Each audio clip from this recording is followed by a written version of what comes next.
Le pape François porte un nom François. Et il vit vraiment la vie de celui qui a porté ce nom en premier, sinon François d'Assise. Il a mis de côté le 1er septembre en vue de nous aider à faire une prière, une réflexion sur le comment nous respectons l'environnement qui nous entoure. L'air que nous respirons, l'environnement qui nous entoure et la terre sur laquelle nous marchons. Pour que nous prenions conscience qu'il y a eu des abus dans le passé et continue à avoir des abus que nous faisons envers l'environnement, que nous devons y réfléchir sérieusement. Cette réflexion, pour moi, m'emmène vraiment à l'histoire que nous trouvons dans la Bible, dans les premières pages, la création.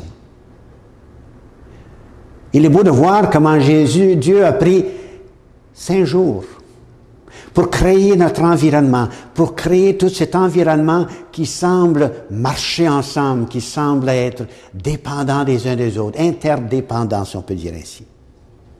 De vivre ensemble dans cette harmonie. Et voilà qu'il crée l'homme, à son image, hommes et femmes, comme nous dit la Bible, pour que nous puissions prendre notre responsabilité de respecter et de garder cette harmonie qui existe dans notre environnement, dans la nature. Nous savons très bien que Adam et Ève se sont laissés prendre par le serpent qui leur a dit: la sagesse, vous voulez la voir? On l'avait, créée à l'image de Dieu. Non, si vous voulez la voir, mangez de ce fruit. On s'est fait déjouer par le serpent. Et ce serpent nous a donné cet esprit de vouloir dire c'est toujours la faute des autres. C'est pas ma faute, c'est la faute des autres que les choses arrivent dans ma vie. Surtout les choses de mal. Pourquoi est-ce que je veux toujours blâmer les autres? Je dois prendre ma responsabilité. J'ai donné ma responsabilité et ma liberté à ce serpent qui nous a déjoués. Et là, nous devons essayer de la reprendre.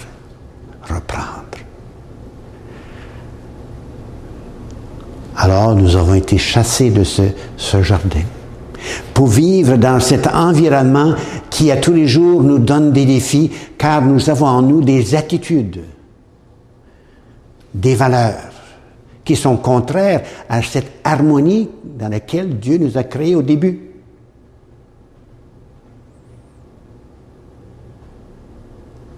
Cette attitude, ces attitudes, ces valeurs qui expriment plutôt la recherche de nous-mêmes.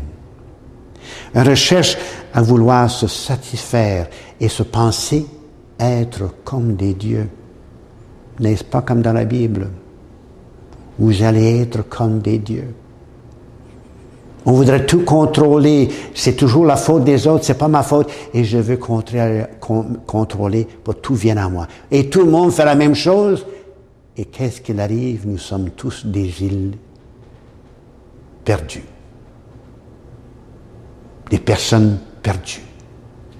N'ayons pas cette relation. Et voilà que Jésus vient nous parler du besoin de la relation avec les autres et avec Dieu. Si on veut vraiment se retrouver, se refaire.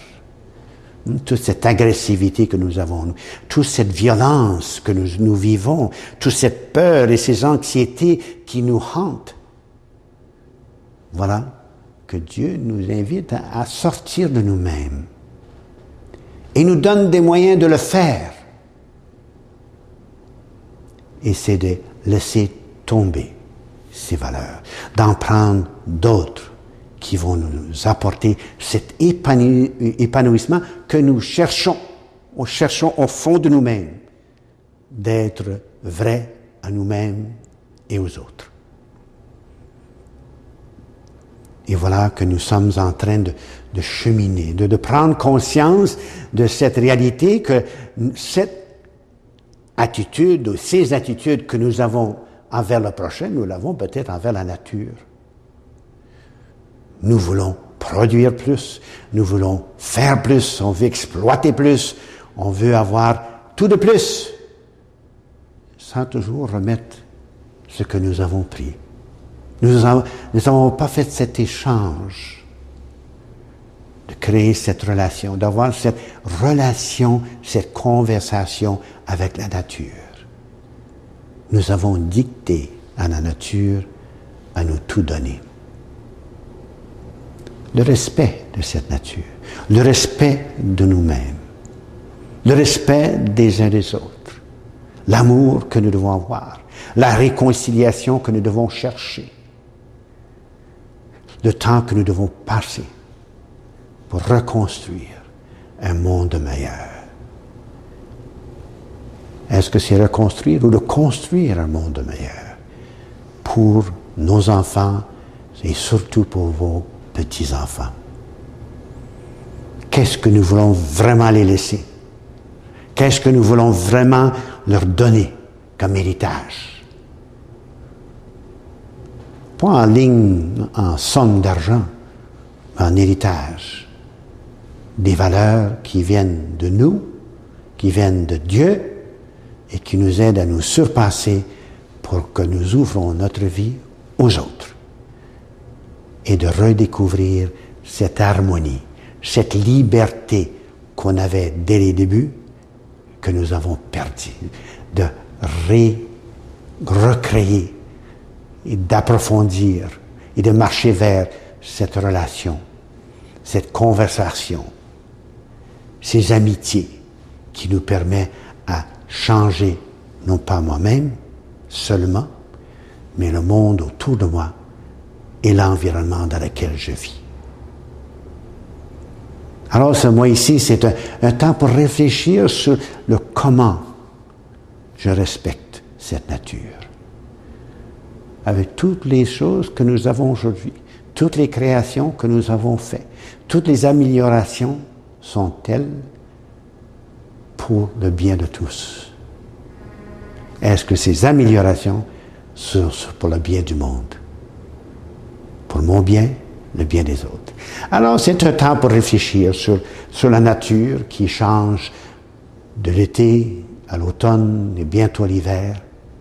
Ces feuilles qui vont changer de couleur, les récoltes que nous récoltons avec nos moissonneuses, dans nos jardins, les conserves que nous mettons de côté. C'est la mère nature qui nous l'a donné pour nous nourrir notre corps et nous devons nous nourrir notre esprit pour que nous puissions être vraiment dans ce monde de fraternité, en se respectant les uns les autres et en respectant la nature qui nous entoure. Merci beaucoup.